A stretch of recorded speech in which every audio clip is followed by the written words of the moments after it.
나오신 여러분 주님의 이름으로 환영하고 축복합니다.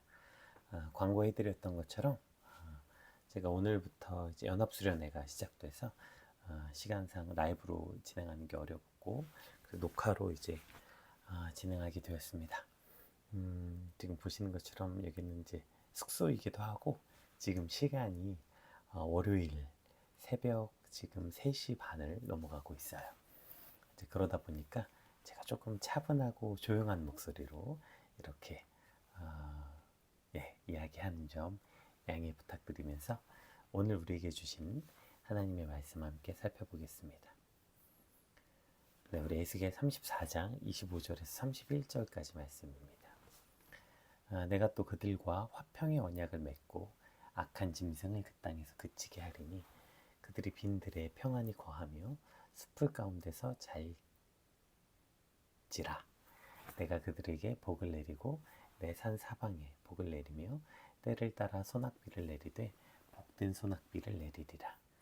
그리한즉 밭에 나무가 열매를 맺으며 땅이 그 수산을 내리리니 그들이 그 땅에서 평안할지라. 내가 그들의 멍에의 나무를 꺾고 그들을 종으로 삼은 자의 손에서 그들을 건져낸 후에 내가 여호와인 줄 그들이 알겠고 그들이 다시는 이방인의 노략거리가 되지 아니하며 땅의 짐승들에게 잡아먹히지도 아니하고 평안히 거주하리니 놀랄 사람이 없으리라. 내가 그들을 위하여 파종할 좋은 땅을 일으키리니 그들이 다시는 그 땅에서 기근으로 멸망하지 아니할지며 다시는 여러 나라의 수치를 받지 아니할지니라. 그들이 내가 여호와 그들의 하나님이며 그들과 함께 있는 줄 알고 그들 곧 이스라엘 족속이 내 백성인 줄 알리라. 주 여호와의 말씀이라. 내가 내 양 곧 내 초장의 양 너희는 사람이요 나는 너희 하나님이라. 주 여호와의 말씀이니라. 아멘. 네, 조금 소리가 작아서 그러면 제가 데시벨을 조금 높여서 함께 예배하면 좋을 것 같습니다. 제가 그러면 조금 소리를 높여서 한번 해보겠습니다. 지금 에스겔 34장은 그 자기 배만 불리던 이스라엘의 목자들을 향한 하나님의 책망으로 시작했습니다. 그들은 양을 먹이고 돌봐야 했지만 오히려 양을 이용했고 자기 욕심을 채우는데 만 관심이 있었죠. 그러나 하나님께서는 그러한 자기 백성을 버리지 않으셨어요. 어제 주일 본문이었죠.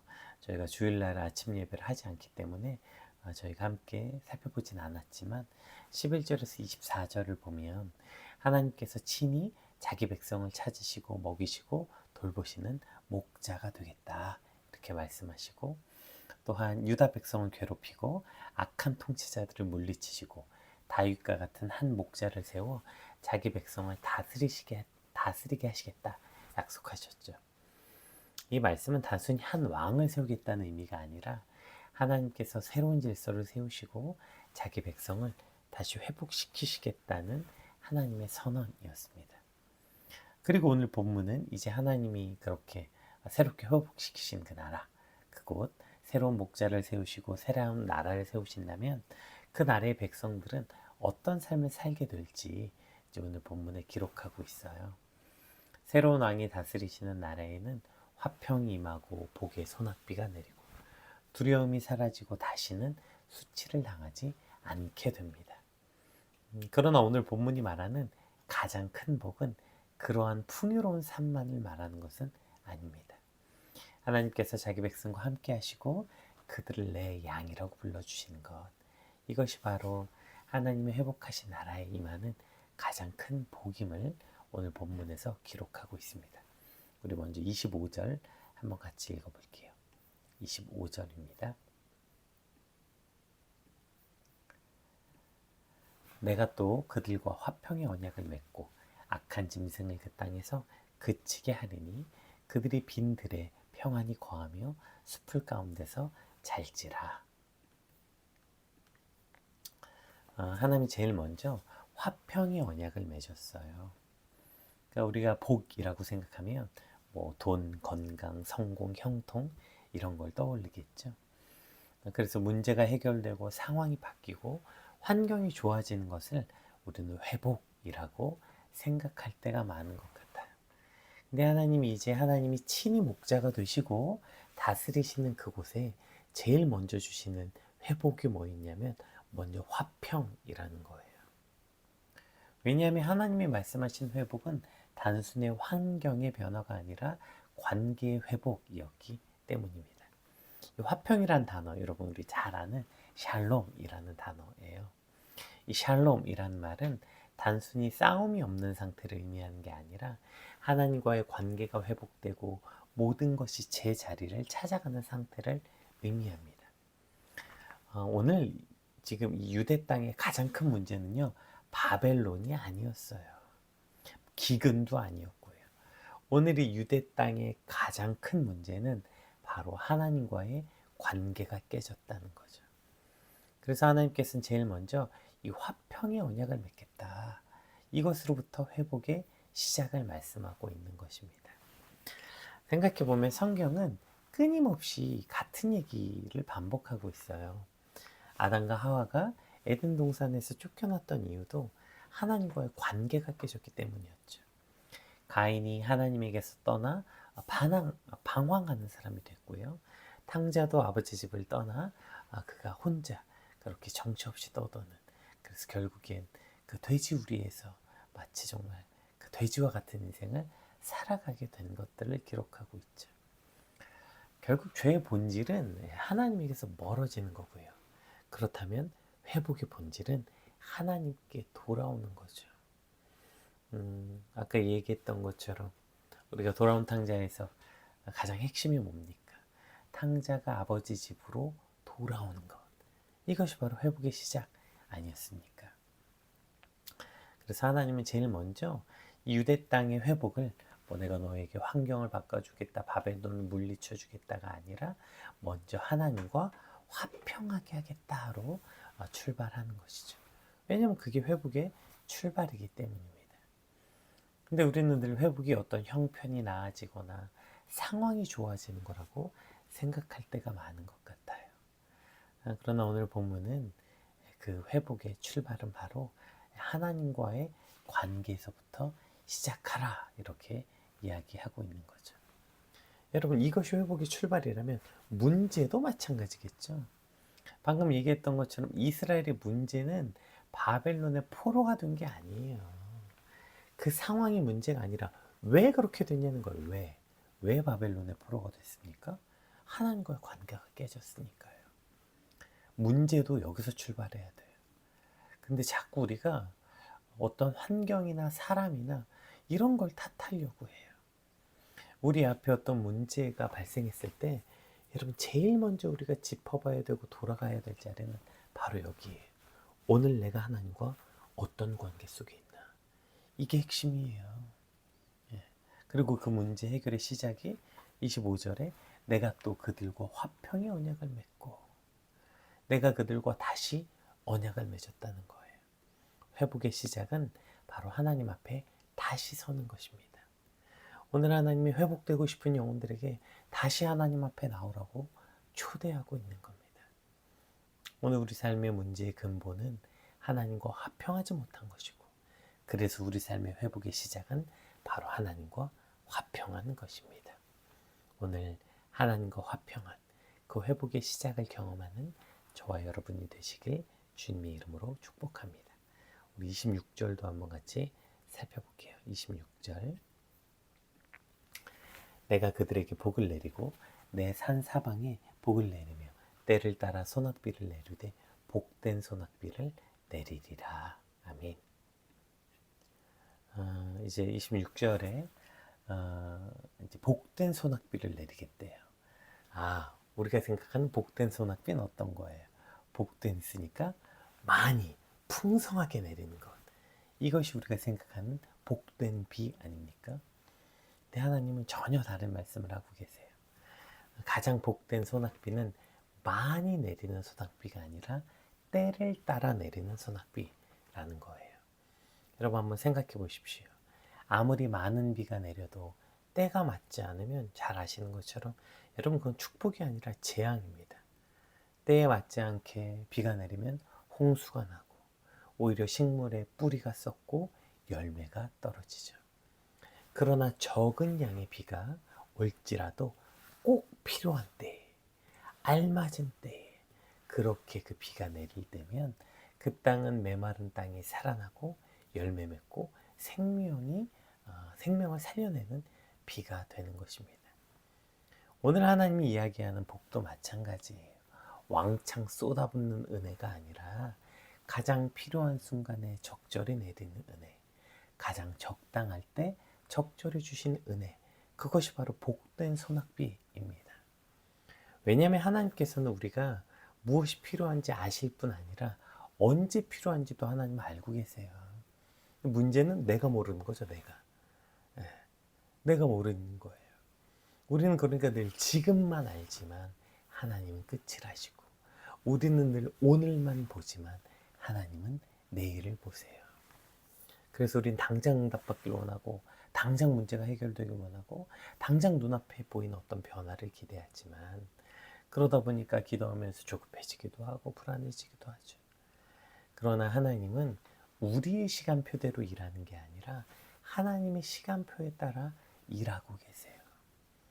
하나님은 가장 완전한 때에, 완벽한 때에, 때를 따라 이미 일하고 계신다는 것입니다. 근데 때론 우리는 왜 하나님이 침묵하시는지, 왜 일하시지 않는 것 같은지 답답하고 이해되지 않을 때가 있지만, 근데 여러분 살면서 이런 경험 다 있지 않으세요? 그런데 시간이 흘러서 뒤를 돌아봤더니 가장 좋은 때에 가장 알맞게 부어주신 것이구나. 우리가 이것을 깨닫는 경우가 인생을 살다 보면 종종 있지 않습니까? 그래서 회복은 내가 만들어내는 것이 아니라 하나님께서 이루시는 거예요. 내 조급함이 아니라 하나님의 때를 신뢰하는 거예요. 그래서 우리가 정말 이 말씀을 믿는다면 이 약속을 붙잡고 오늘을 견딜 수 있게 되는 거죠. 하나님의 회복이 지금일 수도 있고 10년 뒤일 수도 있고 우리는 알지 못합니다. 그러나 분명한 것은 하나님이 그들에게 복을 내리고 때에 따라 소낙비를 내린다고 약속하셨다는 겁니다. 언제 내리실지는 알지 못해도 반드시 내리실 거라는 약속을 믿는다면 오늘 비가 내리지 않아도 우리는 충분히 견딜 수 있죠. 왜냐하면 그 약속을 믿으니까요. 우리를 다스리시는 그분, 오늘 하나님이 다스린 나라가 회복되는 모습은 바로 이런 거예요. 자신의 시간을 붙드는 사람이 아니라 하나님의 시간을 신뢰하는 사람들. 자신의 눈앞에 있는 상황에만 매여 사는 것이 아니라 하나님의 약속을 붙잡고 살아가는 사람들. 그리고 하나님은 가장 좋은 때에 가장 좋은 은혜를 내려주시는 분이라는 것을 믿는 거죠. 오늘도 때에 따라 내리는 소낙비가 얼마나 큰 복인지 깨닫고 그 하나님의 때를 신뢰하기 시작할 때 오늘 저와 여러분에게도 이 진정한 회복이 시작될 줄 믿습니다. 이제 27절부터는 그 구체적인 회복의 모습이 기록되어 있어요. 우리 27절부터 한번 31절까지 한번 살펴보겠습니다. 내가 그들에게 복을 내리고 내 산사방에 복을 내리며 때를 따라 소낙비를 내리되 복된 소낙비를 내리리라. 그런즉 밭의 나무가 열매를 맺으며 땅이 그 소산을 내리니 그들이 그 땅에서 평안할지라. 내가 그들의 멍에의 나무를 꺾고 그들을 종으로 삼은 자의 손에서 그들을 건져낸 후에 내가 여호와인 줄 그들이 알겠고 그들이 다시는 이방인의 노략거리가 되지 아니하며 땅의 짐승들에게 잡아먹히지도 아니하며 평안히 거주하리니 놀랄 사람이 없으리라. 내가 그들을 위하여 파종할 좋은 땅을 일으키리니 그들이 다시는 그 땅에서 기근으로 멸망하지 아니할지며 다시는 여러 나라의 수치를 받지 아니할지라. 그들이 내가 여호와 그들의 하나님이며 그들과 함께 있는 줄 알고 그들 곧 이스라엘 족속이 내 백성인 줄 알리라. 주 여호와의 말씀이니라. 내 양 곧 내 초장의 양 너희는 사람이요 나는 너희 하나님이라. 주 여호와의 말씀이니라. 아멘.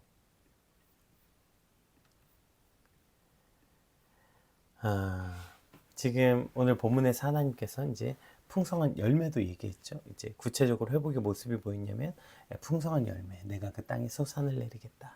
그리고 두려움이 사라질 거다.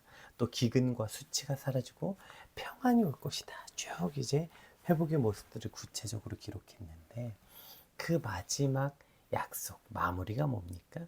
우리 30절 한번 볼게요. 30절.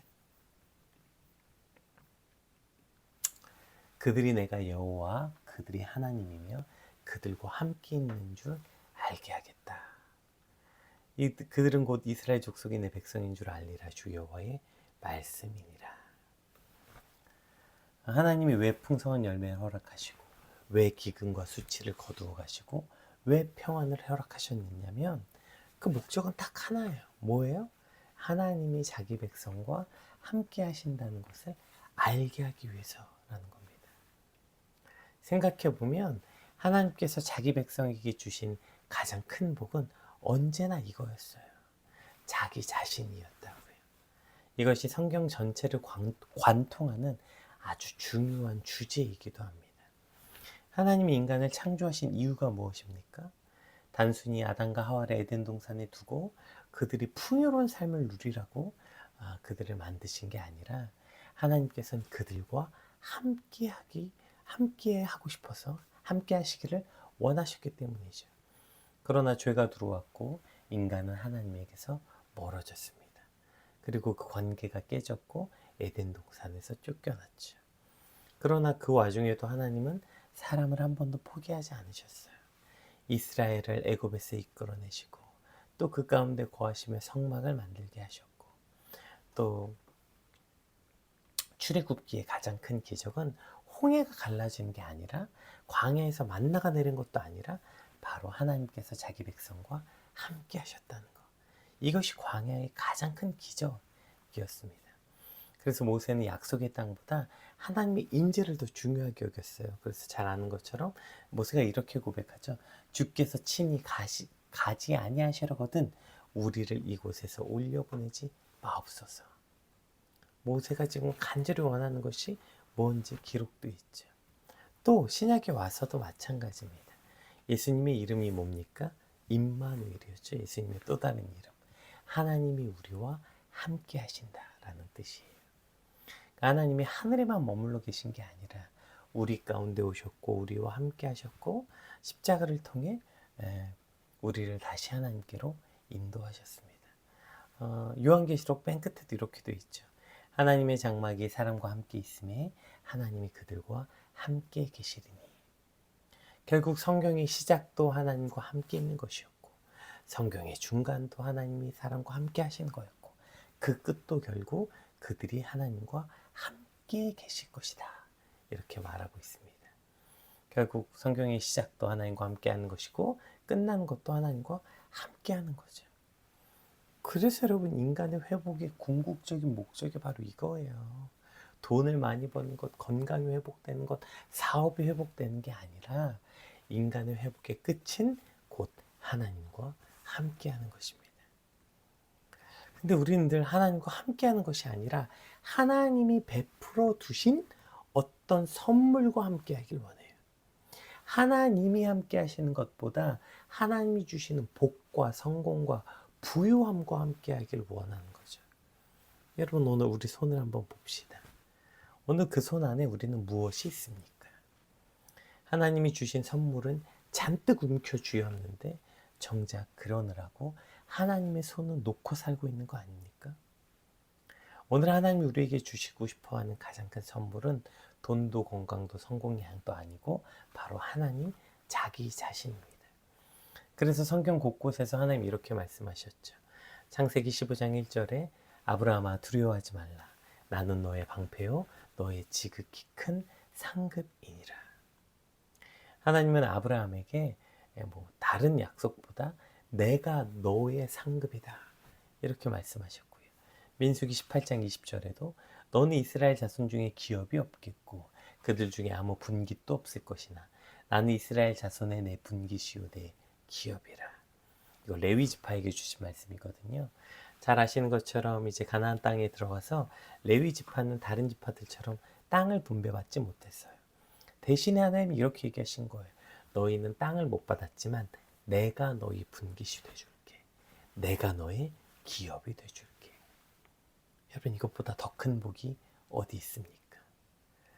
오늘 하나님께서는 자신의 손에 붙들린 선물이 아니라 바로 하나님 자기 자신을 우리에게 주길 원하시고 그것을 붙잡으라고 말씀하셨습니다. 평안보다 하나님을 더 붙잡아야 되고 열매보다 하나님을 더 붙잡아야 되고 우리가 받을 복보다 하나님을 더 붙잡는 것. 여러분, 이것이 바로 회복의 궁극적인 목적인 것입니다. 하나님이 오늘 우리와 함께 하시는 것, 그 가장 큰 복, 가장 큰 회복을 경험하는 저와 여러분이 되시길 주님의 이름으로 축복합니다. 하나님의 회복이 임할 때 어떤 일들이 일어나는가? 그 회복의 끝에는 결국 하나님이 계시고 하나님과 함께하는 것이 남아있는 것입니다. 오늘 우리 받은 말씀을 함께 묵상하면서 하나님 오늘 우리에게도 이 진짜 회복을 경험하게 해달라고 우리 받은 말씀 놓고 함께 같이 기도하겠습니다. 기도합시다.